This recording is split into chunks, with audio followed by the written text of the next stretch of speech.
Friends, आज के video में हम बात करेंगे English writer William Somerset Maugham की एक शॉर्ट स्टोरी के बारे में जिसका नाम है द काइट। इसे 1947 में लिखा गया था और ये सॉमरसेट मॉम की one of the most popular works मानी जाती है। जैसा कि आप टाइटल से समझ ही चुके होंगे कि ये जो स्टोरी है इसमें काइट का यानी पतंग का बहुत ही इम्पॉर्टेंट रोल है और कैसे एक पतंग के कारण ही एक सीधा साधा इंसान जो है वो जेल चला जाता है और एक क्रिमिनल बन जाता है। तो इसी पर ये पूरी स्टोरी घूमती है, इसी के अराउंड घूमती है। फ्रेंड्स, इस स्टोरी की थीम के बारे में अगर बात किया जाए तो वो होंगी एंगर, टेम्परामेंट्स और बिहेवियर। यानी कैसे एक छोटी सी बात पर किसी को इतना ज़्यादा गुस्सा आ जाता है, कैसे एक मामूली सी चीज़ एक रिलेशन के सामने आ जाती है, एक रिलेशन को डिस्ट्रॉय कर देती है, और कैसे एक सीधा साधा इंसान जो कि बहुत ही अच्छी लाइफ जी रहा है, बहुत ही खुश है फ़िलहाल अपनी लाइफ में, वो कैसे जेल पहुंच जाता है। तो इन सब के अराउंड ही ये पूरी शॉर्ट स्टोरी घूमती है। हम जब इसे पढ़ेंगे तो और बेहतर समझेंगे। फ्रेंड्स, विलियम सॉमरसेट मॉम का जन्म हुआ था 25 जनवरी 1874 में और उनकी डेथ हुई थी 16 दिसंबर 1965 में। वो एक इंग्लिश प्ले राइट, नॉवेलिस्ट और शॉर्ट स्टोरी राइटर थे और साथ ही वो अपने समय के सबसे पॉपुलर और सबसे हाईएस्ट पेड राइटर्स में आते थे। उनकी फेमस वर्क्स में Liza of Lambeth, of human bondage, the moon and sixpence ये सभी शामिल हैं। और मैंने पहले भी इनकी बहुत सारी शॉर्ट स्टोरीज़ को डिस्कस किया है। उन सभी शॉर्ट स्टोरीज़ की मैंने एक प्लेलिस्ट बनाई है जो कि आपको डिस्क्रिप्शन में मिल जाएगी, तो आप उसे भी चेक कर सकते हैं। तो चलिए फ्रेंड्स, अब आगे बढ़ते हैं और इस स्टोरी को समझने की कोशिश करते हैं। फ्रेंड्स, इस स्टोरी की शुरुआत से पहले ही मैं आपको ये बात बताना चाहती हूँ कि राइटर खुद कहते हैं कि ये स्टोरी उन्होंने लिखी नहीं है, बल्कि ये जो स्टोरी है ये उन्हें उनके फ्रेंड ने बताई है। उनके फ्रेंड ने उन्हें इस सिचुएशन के बारे में बताया और इसे ही उन्होंने एक स्टोरी की तरह यूज़ किया है। अब ये फ्रेंड कौन थे इनके? तो इनके फ्रेंड का नाम था नेड प्रेस्टन, जो कि वॉर्मवुड स्क्रब्स नाम की एक प्रिजन जेल थी, वहाँ पर विजिटर थे और वहाँ पर ही वो एक आदमी से मिले जिसकी स्टोरी जो है वो यहाँ पर राइटर को बताते हैं और राइटर ने फिर इसे एक शॉर्ट स्टोरी की तरह लिखा है। ये जो नेड प्रेस्टन हैं ये राइटर को बताते हैं कि मैं वहाँ एक लड़के से मिला जिसका नाम था हर्बर्ट सनबरी। अब ये जो हर्बर्ट था ये एक अकाउंटेंट था और इसने क्या किया, अपनी वाइफ को बेटी बेवान को छोड़ दिया, उससे अलग हो गया। और इसका रीज़न क्या था कि बेटी ने हर्बर्ट की काइट को तोड़ दिया था। यानी बेटी ने चूँकि उसकी काइट, उसकी एक टॉय को तोड़ दिया, तो इसलिए उसने अपनी वाइफ को छोड़ दिया और जो वीकली एलिमनी देनी होती उसे अपनी वाइफ को, उसने वो भी देने से मना कर दिया। तो इसी चीज़ों के कारण जो है ये हर्बर्ट जेल में हैं। और अब ये जो नेड हैं ये अपने फ्रेंड से, शायद विलियम से, सॉमरसेट मॉम से पूछते हैं कि आखिर ऐसा क्या इसमें आपको लग रहा है, ऐसी कौन सी बड़ी बात है जिसके लिए एक अकाउंटेंट को जेल में कैदी बनकर रहना पड़े, क्यों वो अपनी वाइफ को पैसे देकर जेल से नहीं निकल जाता। तो इसी पर ये पूरी स्टोरी है। चलिए फ्रेंड्स, अब शुरू से स्टोरी को समझते हैं जहाँ से इसकी शुरुआत हुई। स्टोरी की शुरुआत में बताया जाता है कि सैमुअल सनबरी, जो कि हर्बर्ट के फादर थे, उन्होंने बिएट्रिस नाम की एक वुमेन से शादी की और शादी के बाद वो मिसेस बिएट्रिस सनबरी बन गई। अब ये जो बिएट्रिस हैं इनके बारे में बताया जाता है कि ये एक बहुत ही स्ट्रॉन्ग और इंडिपेंडेंट वुमेन की तरह हैं और अपनी बात को बोलने में बिल्कुल झिझकती नहीं हैं। लेकिन ये तो इनकी खूबी हुई, इनमें कुछ बुराइयां भी हैं और वो ये हैं कि वो अपने आसपास के नेबरहुड के लोगों से मिलना पसंद नहीं करती।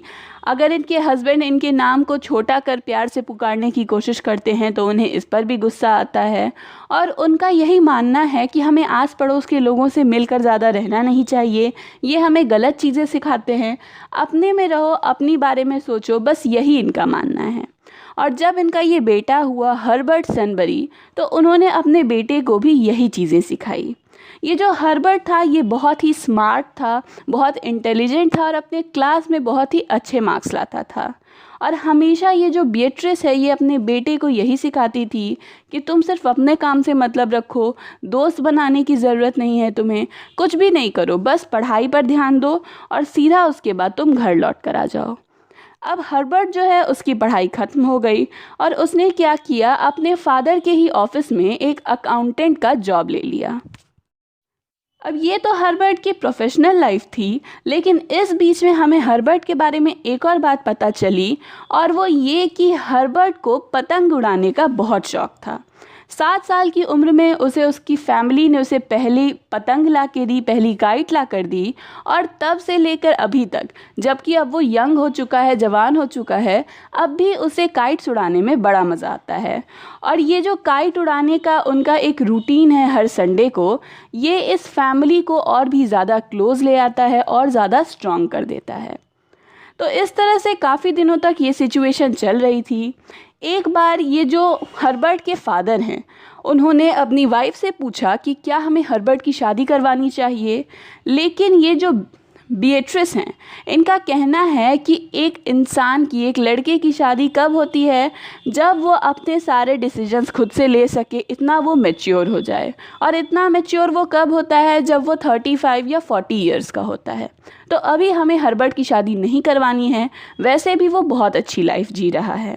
तो इस तरह से एक तरह से हम नोटिस कर सकते हैं कि वो अपने बेटे को खुद से दूर नहीं होने देना चाहती हैं, और इसी का कहीं ना कहीं आगे चलकर एक नेगेटिव इन्फ्लुएंस भी पड़ेगा उनके रिश्ते पर। अब ये जो हर्बर्ट था, ये वैसे तो अपनी माँ की सभी बातें मानता था, लेकिन एक दिन क्या हुआ कि ये एक लड़की के प्यार में पड़ गया, और इस लड़की का नाम था बेटी बेवन। ये जो हर्बर्ट था, ये बेटी को अपने घर लेकर आया और अपनी माँ से इसने मिलवाया, जहाँ पर इसमें बेटी में और इसकी माँ बीएट्रिस में, इन दोनों में थोड़ी झगड़ा हो गया, कहासुनी हो गई। और हर्बर्ट ने साफ साफ अपनी माँ को कह दिया कि मैं बेटी से प्यार करता हूँ और मुझे उससे ही शादी करनी है, ये मेरा डिसीजन फाइनल है। अब बीएट्रिस ने उनसे कहा कि अगर तुम बेटी से शादी करोगे तो हम तुमसे सारे रिश्ते तोड़ लेंगे, लेकिन ऐसा ही हुआ, और ये जो हर्बर्ट था, इसने बेटी से शादी कर ली। दोनों ही, ये जो बीएट्रिस और सैमुअल थे, ये इन दोनों की शादी में नहीं गए। ये दोनों अपने ही अकॉर्डिंग जो लाइफ इन्होंने प्लान करके रखी थी, जैसे जीते आ रहे थे, बिल्कुल वैसे ही जीते थे। संडेज़ को काइट उड़ाया करते थे और एक तरह से अपने बेटे से बहुत दूर हो चुके थे। उधर ये जो हर्बर्ट था, इसने बेटी से शादी तो कर ली, उसके बाद इन्होंने एक छोटा सा अपार्टमेंट ले लिया, लेकिन बेटी क्या किया, उसने अपनी जॉब छोड़ दी। तो अब घर चलाने का जो सारा भार था वो हर्बर्ट के ऊपर आ गया। ऊपर से ये जो बेटी थी, ये तरह तरह के चीज़ें खरीदने लगी, जैसे इसने एक पियानो खरीद लिया, जबकि उन्हें अपने घर का ही कर्ज देने में काफ़ी प्रॉब्लम हो रही थी। और बेटी ज़्यादा कुकिंग वगैरह भी नहीं करती थी, जबकि हर्बर्ट को अपनी माँ के हाथों का खाना खाने का बहुत आदत था। तो इस तरह से इनकी ये जो रिलेशनशिप थी वो सही तरीके से चल नहीं पा रही थी। ऊपर से ये जो बेटी थी, उसे हर्बर्ट की ये सबसे जो फेमस इसकी हॉबी थी, काइट फ्लाइंग करने की, पतंग उड़ाने की, उसे ये बिल्कुल नहीं पसंद था। बेटी कहती थी कि ये तो बच्चों का काम है, बच्चे इससे खेलते हैं, तुम बड़े हो चुके हो, तुम पतंग नहीं उड़ाओगे। और हार कर हर्बर्ट ने बेटी की बात मान ली। अब ये हर्बर्ट जो था, ये पतंग उड़ा तो नहीं सकता था, लेकिन ये रोज़ अपने पेरेंट्स को पतंग उड़ाता देखकर बड़ा खुश होता था। रोज़ संडे को उसी मैदान में आता था जहाँ कई लोग पतंग उड़ाते थे, और अपने पेरेंट्स को देखकर बड़ा ही खुश हुआ करता था। अब ये जो इसके पेरेंट्स थे, स्पेशली जो इसकी माँ बीएट्रिस थी, ये धीरे धीरे समझ रही थी कि मेरा बेटा जो है वो खुश नहीं है, शायद वो हमारे पास लौट कर आना चाहता है। तो उसने एक तरह का प्लान बनाया और उन्होंने एक बॉक्स काइट ऑर्डर की। बहुत ही ज़्यादा खूबसूरत थी ये काइट, और इस काइट को उड़ाने में बहुत ज़्यादा मेहनत लगती थी। तो ये जो दोनों हस्बैंड वाइफ थे, सैमुअल और बेट्रिस, इन दोनों ने इस पतंग को उड़ाने की बहुत कोशिश की, लेकिन ये पतंग उनसे नहीं उड़ी। तो अंत में हर्बर्ट को आकर इनकी मदद करनी पड़ी, और हर्बर्ट ने वापस से पतंग उड़ाकर बहुत इन्जॉय किया, और वो वापस से ऐसा करना चाहता था, वापस से इस पतंग को उड़ाना चाहता था जो इतनी सुंदर थी, इतनी ज़्यादा खूबसूरत थी। लेकिन ये जो हर्बर्ट की वाइफ है बेटी, इसे पता चल गया कि मेरा ये जो हस्बैंड है, ये रोज़ संडे को मुझसे झूठ कहकर पतंग उड़ाने जाता है, और इसलिए उसने बहुत झगड़ा किया। अंत में परेशान होकर थक हार कर हर्बर्ट जो है वो अपना घर छोड़कर वहाँ से चला जाता है और अपनी फैमिली के साथ, अपने फादर और मदर के साथ दोबारा से रहने लगता है। अब ये जो बेटी है, इसे पता चलता है कि इसने गलती कर दी, तो ये हर्बर्ट को वापस मनाने की बहुत कोशिश करती है, उसे अपने साथ ले जाने की कोशिश करती है, लेकिन हर्बर्ट जो है वो साफ साफ मना कर देता है। तो अब बेटी के पास कोई और रास्ता नहीं बचा। उसने अपना गुस्सा उतारने के लिए क्या किया, हर्बर्ट की जो काइट थी, ये जो उसकी सबसे ज़्यादा पसंदीदा पतंग थी, उसे जाकर तोड़ दिया। और ये देखकर हर्बर्ट का जो गुस्सा था वो सीधा 7वें आसमान पर पहुंच गया। ये काइट उसके लिए बहुत क्लोज थी, उसे बहुत पसंद थी, और काइट के टूट जाने से हर्बर्ट जो है उसने डिसाइड किया कि अब वो बेटी का कोई भी खर्चा नहीं उठाएगा। ये जो वेडिंग एलिमनी उसे देने पड़ रही थी या जो अपार्टमेंट का रेंट उसे देना पड़ रहा था, वो इन चीज़ों में से कुछ भी नहीं देगा, और जो बेटी को करना है कर ले, वो उसके सामने अब नहीं झुकेगा। बेटी ने बहुत कोशिश की हर्बर्ट को दोबारा से मनाने की, लेकिन जब हर्बर्ट ने उसकी बात नहीं मानी, उसे पैसे भी नहीं दिए, तो उसे कोर्ट जाना पड़ा। कोर्ट में जो मजिस्ट्रेट थे, उन्होंने हर्बर्ट से कहा कि तुम वीकली एलिमनी दे दो तो बदले में तुम्हें जेल नहीं होगी, लेकिन हर्बर्ट ने साफ मना कर दिया कि नहीं, मैं उसे पैसे नहीं दूंगा, इस बेटी ने मेरी पतंग को तोड़ा है, मैं इसे कुछ भी पैसे नहीं दूंगा। तो अंत में थक हार कर ये जो मजिस्ट्रेट थे, इन्हें हर्बर्ट को जेल भेजना पड़ा।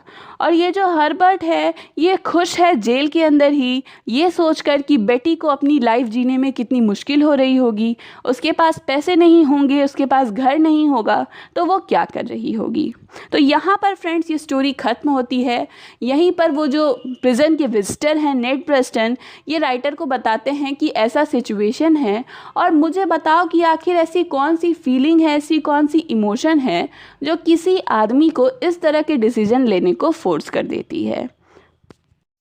सिंपल तरीके से अगर देखा जाए फ्रेंड्स, तो ये स्टोरी एक ऐसे यंग मैन की है जो दो वुमेन के डोमिनेंस के बीच में उसकी ज़िंदगी पिस कर रह गई है। एक तरफ से उसकी माँ उसकी लाइफ को कंट्रोल करना चाहती है, और दूसरी तरफ से उसकी वाइफ उसकी लाइफ को कंट्रोल करना चाहती है। और इन सब का क्या नतीजा हुआ कि उसकी लाइफ जो है वो धीरे धीरे पूरी तरह से बर्बाद हो गई, और अब वो एक जेल में बैठा है। तो फ्रेंड्स, ये थी विलियम सॉमरसेट मॉम की स्टोरी द काइट। अगर आपको वीडियो पसंद आई तो प्लीज़ लाइक, कमेंट और शेयर करें।